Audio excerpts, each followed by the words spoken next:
Berjumpa kembali dengan video pembelajaran Ibu. Kali ini kita akan belajar mengenai arthropoda. Ananda semua, tentunya Ananda sudah familiar dengan arthropoda. Kenapa? Karena arthropoda itu mempunyai jenis yang paling banyak ketika dibandingkan dengan jenis dari hewan lain. Ananda semua, kita bisa menjumpai arthropoda itu baik di air tawar, air laut maupun di darat. Arthropoda itu berasal dari kata arthros dan pados. Arthros artinya berbuku dan pados artinya kaki. Ananda semua, arthropoda itu dapat dibedakan menjadi tiga, yaitu bagian kepala yang sering disebut dengan bagian sepalo atau caput, kemudian bagian dada atau torak, dan bagian abdomen atau bagian perut. Ananda semua, kali ini kita akan belajar mengenai pengelompokan dari arthropoda dan ciri-ciri masing-masing kelompok dari arthropoda. Selamat menyaksikan Ananda semua. Ananda semua, kali ini kita akan lanjutkan materi mengenai animalia. Dalam hal ini kita akan belajar mengenai arthropoda. Arthropoda itu dapat dibedakan menjadi 4 kelas. Yang pertama itu adalah kelas Arachnida atau sering disebut dengan laba-laba. Kemudian yang kedua itu adalah kelas Crustacea atau udang-udangan. Yang ketiga kelas Insecta atau serangga. Dan yang keempat itu adalah kelas dari Myriapoda atau si kaki seribu. Untuk selanjutnya kita akan mempelajari mengenai ciri-ciri dari kelas Arachnida.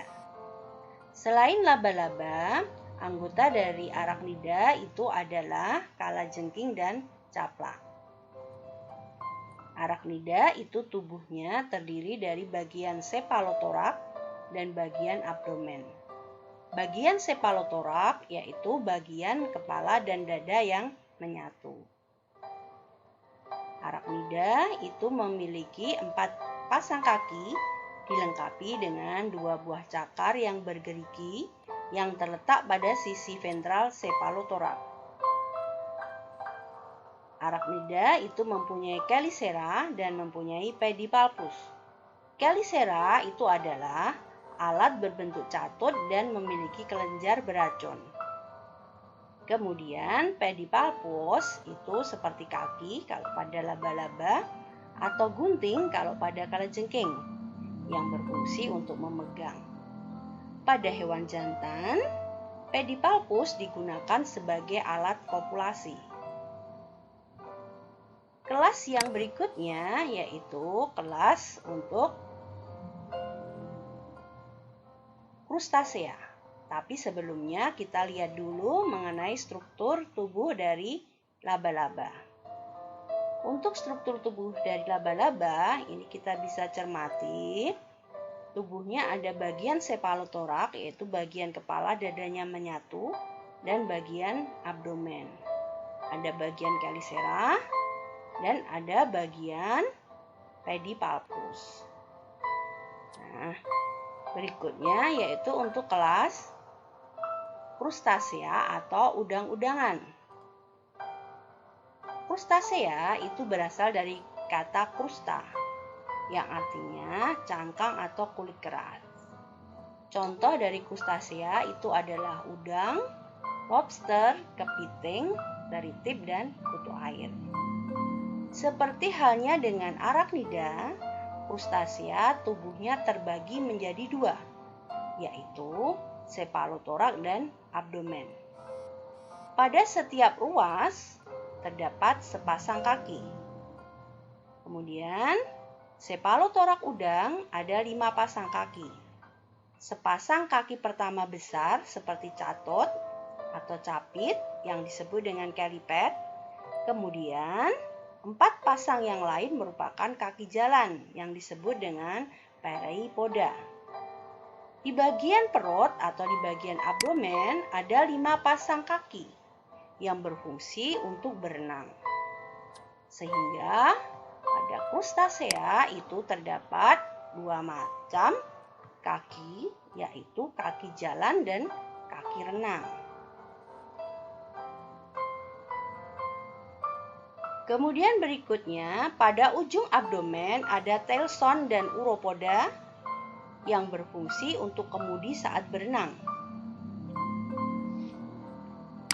Ananda semua, berikut adalah struktur tubuh dari krustasea. Di mana krustasea itu tubuhnya bisa kita perhatikan di sini terbagi menjadi dua, yaitu bagian cephalothorax dan bagian abdomen. Kemudian ada kaki jalan dan ada kaki renang. Ini bagian tailson dan ini bagian uropoda. Kemudian ini adalah bagian keliped. Yang ini kaki jalan dan yang ini adalah kaki renang. Ananda semua, setelah kita belajar mengenai krustasea, lanjutnya untuk ciri-ciri dari kelas yang ketiga yaitu myriapoda. Myriapoda itu sering disebut dengan kaki seribu. Contoh dari myriapoda itu adalah lipan rumah atau kelabang serta luwing atau kaki seribu. Tubuh dari myriapoda itu tersusun atas banyak ruas. Tidak memiliki bagian dada sehingga tubuhnya dibagi menjadi kepala dan perut. Pada ruas tubuh pertama yaitu bagian kepala yang dilengkapi dengan sepasang antena, ini sebagai indera peraba dan sebagai mata. Ananda semua, berikutnya adalah kelas insekta. Insekta itu nama lainnya adalah serangga.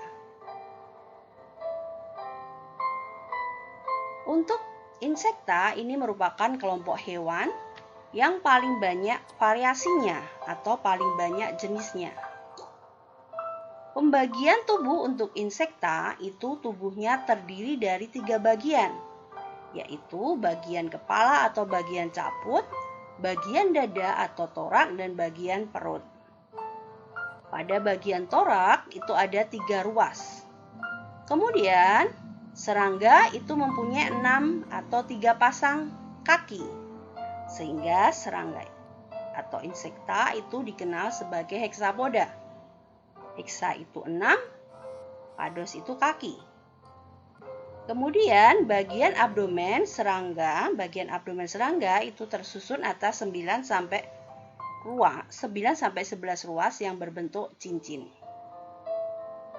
Itu tadi yang kelas keempat Ananda semua.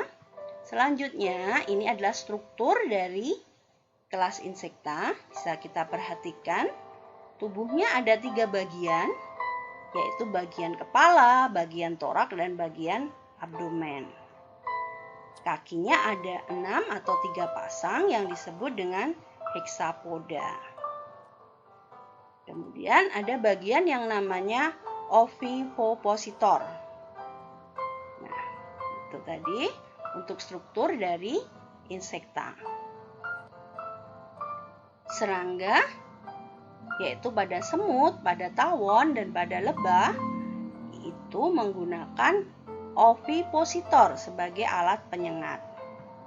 Kemudian serangga itu mengalami metamorfosis. Ada 2 macam metamorfosis, metamorfosis sempurna dan metamorfosis tidak sempurna. Metamorfosis sempurna itu dari telur, larva, pupa, dan imago. Contohnya apa? Kupu-kupu, lalat, dan nyamuk. Kemudian, untuk metamorfosis tidak sempurna, tahapannya adalah telur, larva, nimpa, dan imago.